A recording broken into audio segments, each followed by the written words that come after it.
All right, so I understand you had a odd experience. Yeah. I was quite young at the time. I would say this was about 1975. I was about 10, 12 years old. I was riding my bicycle in a tiny town up north. We had a military facility. We had a base up in the area. It was a strategic air command base. It housed a B-52 bomber wing, a KC-135 tanker wing, and a Delta Dart fighter wing. At the time, it was the guardian of the Northeast. It was the quick response north from the Northeast over the Cap. Um, the interesting part is, although they never claimed having it, everyone knew they had a nuclear arsenal for the B-52s. A few years later, the ELF, extreme low frequency wire for the submariner community, was laid up very close to this base because of the ore, the composition of the ground, the minerals, the ore, the iron had a very good resonance for this antenna. That's why it was chosen for its placement. But back to the event. Um, so we were very accustomed to seeing aircraft flying, and we know what those aircraft look like because we saw them all the time, night and day, which makes the experience even more interesting, I guess is the best word. Um, it was dark. I was in a rural area, so there wasn't a lot of lights around, which is no big deal. It was a path I've taken many a night. And this particular evening, there was a craft, and I didn't say aircraft, I said a craft that was above me. And I guess it was about treetop high, treetops being pine trees, so anywhere from 50 to 100 feet. And it was over that, but not much. And it had very weird lighting placements. It had blue, yellow, and white. Um, Most aircraft use red and green. So that's what first caught my attention.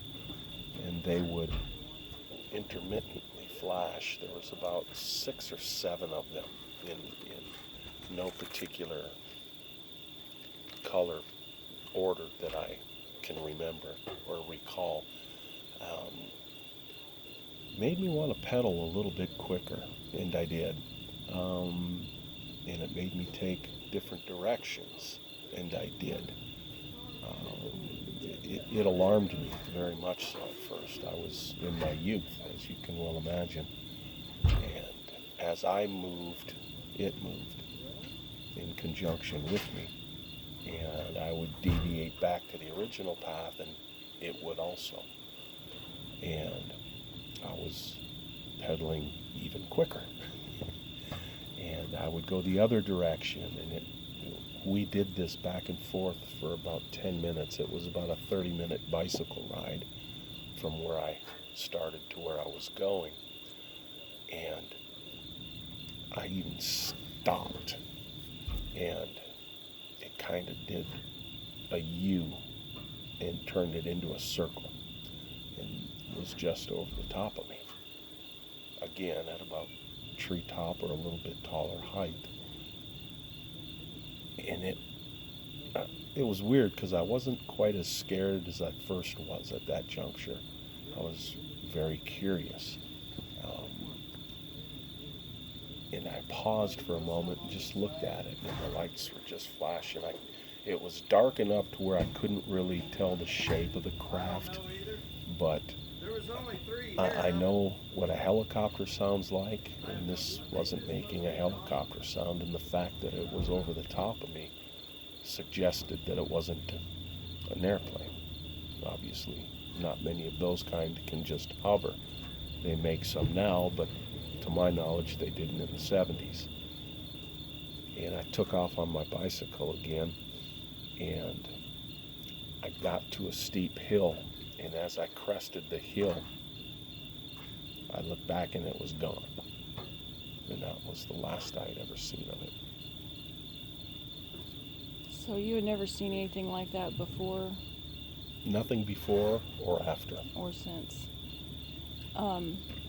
I'd like to ask you a couple of questions just based on some other stories I've heard, people's encounters.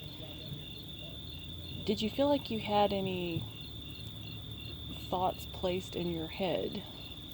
No, I don't believe I was communicated to or contacted in any capacity. I think at the end I had more of a sense that I was just as curious as it may have been. And also, were you aware of any, what they call missing time? No, nothing, no time displacement that I can recall. And I say that because I know I didn't get disciplined when I got home. I hit my on-time targets, so no time displacement that I was ever aware of. Okay. My only other question at this point would be, if somebody else were to come to you and tell you they had a similar experience, what would you tell them? I would share my encounter to support the validity of theirs. I don't think this was a chance thing for me. I believe that there were probably other people in that area that observed something similar. And again, I as I noted earlier, I say this because of the times in which it occurred, in conjunction with the proximity of a strategic air command base that had no nuclear arsenal. And it seems there's a pattern there. As this event occurred to me, it got me looking in some different directions, and it seems to me that a lot of sightings and encounters happen around or nearby strategic command posts, with or without nuclear arsenals, but more so with than without. Okay. All right. Well, I think that about wraps up whatever I have to ask you at this point. Thank you for sharing. Sure. Thank you.